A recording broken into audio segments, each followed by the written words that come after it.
Sawadee Krap and welcome to another episode here for the Fungal Pod, Mindful Media and Communication. In today's episode, we're actually talking about something that is happening right now and something that kind of like brings together two of my big of my life's components or things that are important in my personal life.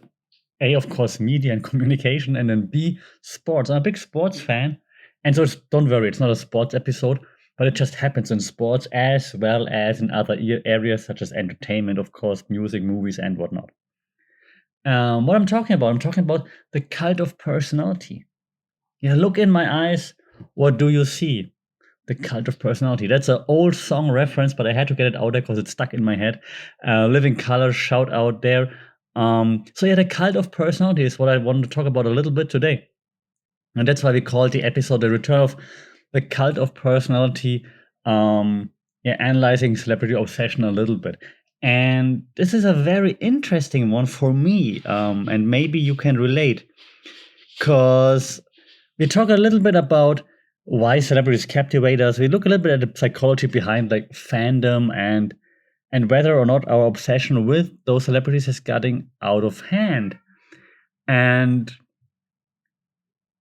I think, of course, like, if you look at it from the outside, right? So celebrity worship, if you want to call it that, may seem a bit, I want to say, frivolous. But it reveals a lot about human social instincts. And you can look all the way back to like the oh God, I hope I get it right, 60s? Like Beatlemania, right? The Beatle fans that displayed like a level of adoration that was once reserved for, I don't know, religious figures, maybe even, or other people in that realm, right? And actually, I thought and I felt like it that the celebrity obsession faded for quite a while. And then, of course, social media amplified it again. But I thought it's dying out again, like this social media influencer hype and celebrity obsession. Um, but now it's somehow it feels like it's returning again. Like not just influencers and internet stars, but now, like I said earlier, like sports stars have like followers who just obsessively track their lives. And when we look at different theories, that's what we usually do here in the podcast, right? There's the theory of parasocial relationships. And the theory, to break it down in like just two sentences, which is very difficult, of course, but the theory explains those one-sided connections. So we bond with what we then call mediated figures as if they're friends. But it's completely imaginary because, of course, they don't know us. We just think we know them because we follow their every step. So now in my world, in my sports world, where I like to spend lots of time in, that's right now, for example, of course, Cristiano Ronaldo, Lionel Messi, and so on. You see them all the time in your news feed, in your social media feed, and you think, hey, I know them so well because I see them every day. But of course, they don't know you. Yeah, so that could be like a parasocial relationship. That works in other areas as well, of course, like in entertainment and music. If you're looking like at Blackpink, for example, BTS, you think Lisa from Blackpink knows you, but just because you know everything that she does, she doesn't know anything about you, right? So that's a parasocial relationship. So this impulse towards false friendship that still persists despite, of course, people criticizing it. If you're like, or like being cynical about it, right? If you're like a huge fan of something or someone, you will get, and pardon my French, shit for doing it, right? For example, besides sports, I'm a huge, or I used to be a huge, now I'm just not that huge, but still enjoyed a wrestling fan. Like I know the fake wrestling, right? I would get lots of flag for that from my friends and family and so on. So why are you doing this? And of course, I wouldn't go as far as saying like, hey, those guys are my friends. Of course not. But if you take it a step further, right? You're like a huge Blink, those people that are the biggest Blackpink fans, or like a huge whatever Messi maniac, whatever you want to call him. Of course, people look cynically at you, but it still doesn't stop people from doing it. Even the ones that are cynical about you being a huge Blackpink fan, they're gonna be a huge fan of something else, right? So it's somewhat making a comeback, this being a huge fan of someone. And now, why is that the case? So if you look at a few more theories, right? So, for example, there was a researcher called, an academic scholar, Sean, and I butchered the name, Baudrillard. Sorry, my French, pardon my French. Sean Baudrillard. He talked about hyperreality. And the concept of hyperreality argues that today's world is completely dominated by simulations that feel more real than reality. So simulation means just you're seeing content that is not real online, or even if it's reality TV shows, if it's like influencers that say they're doing real stuff, it is all scripted. So that's what he calls simulations. And he says simulations, they feel more real than reality because you see it all the time. So if you see it all the time on Instagram, it becomes reality for you. So what is a simulation? What is hyper real? It becomes real for you. And this celebrity culture, of course, epitomizes this hyper reality culture. It was carefully curated celebrity Instagram feeds, TikToks, and so on. They project this perfect, filtered, alternate reality tailored for the very specific followers. That's a fake reality, and it feels real, and of course it feels very often better in real life, and so it becomes hyper real to us. Yeah, similarly, another researcher called Guy Debord, he talked about the concept of the society of the spectacle. And the society of the spectacle talks about that celebrities, they embody the spectacular, like an artificial world of illusions and surface level appearance that just captivates us. Yeah, we like obsessively we consume the spectacle of celebrity lives as like a form of entertainment rather than engaging meaningfully within society. And that's what we talked about in previous episodes a lot, right?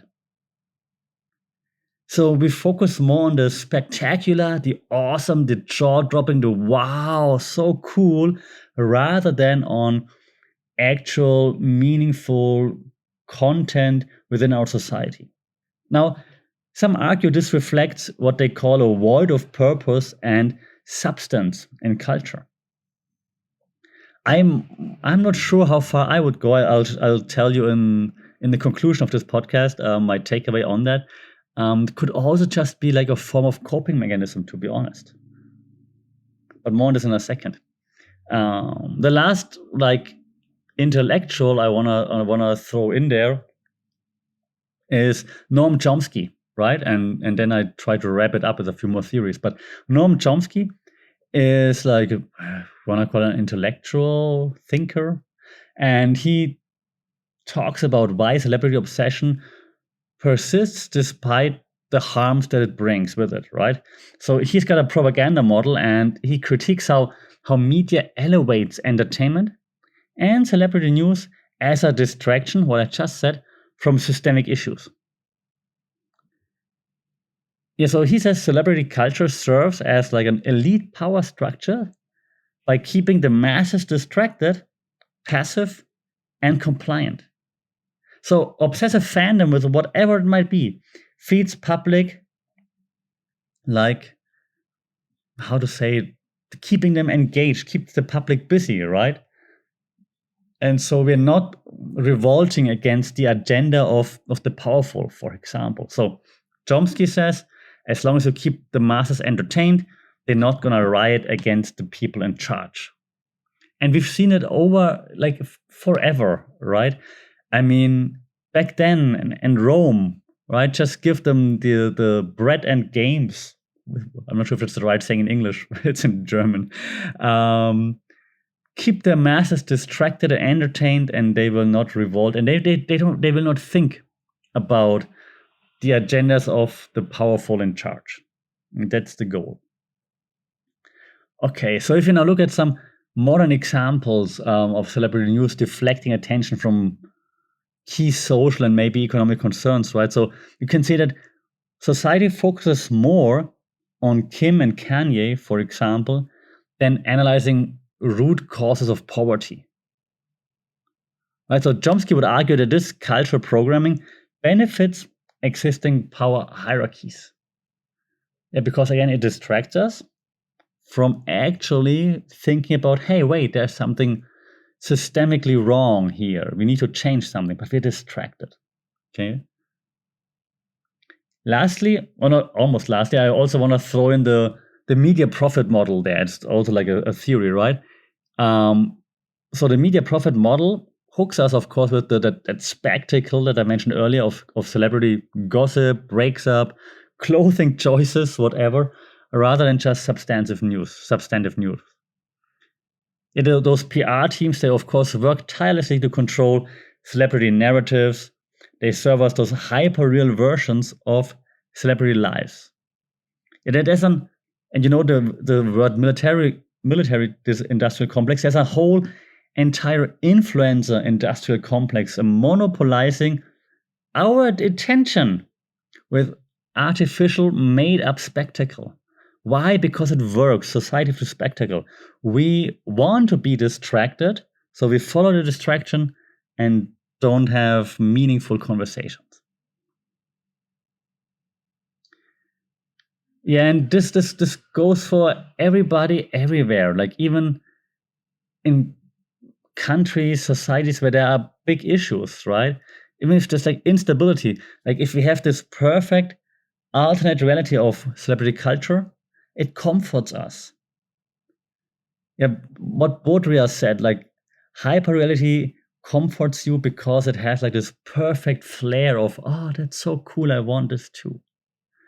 So if you follow those simulated lives, right, the hyperreal lives of the rich and famous on Instagram, you distract yourself from real problems affecting your very society that you live in. So the celebrity industry basically thrives on this distraction.